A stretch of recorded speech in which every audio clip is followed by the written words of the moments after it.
Siden debatten om Maastricht-traktaten i 1992 har der i Danmark været en frygt for, at den europæiske union skulle udvikle sig til en militær supermagt.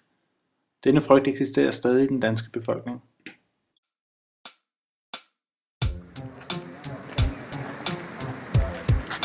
Er det rigtigt, at EU bliver en militær supermagt?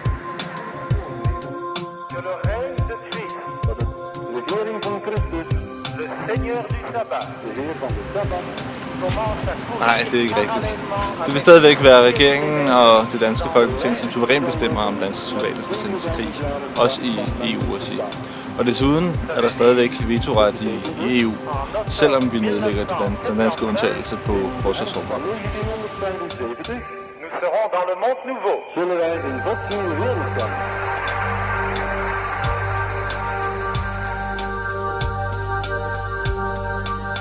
Alors que j'étais assoupi, vinrent deux chevaliers érudits.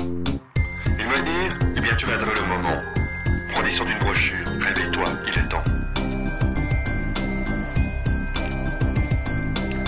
Ils m'assommèrent à coups de révélation de la fin du système des choses et d'Armageddon, jugeant que le monde était oplumane et les autres philosophies immorales. Pour eux, la bête enragée symbolisait l'ONU, et qu'ils fussent affiliés.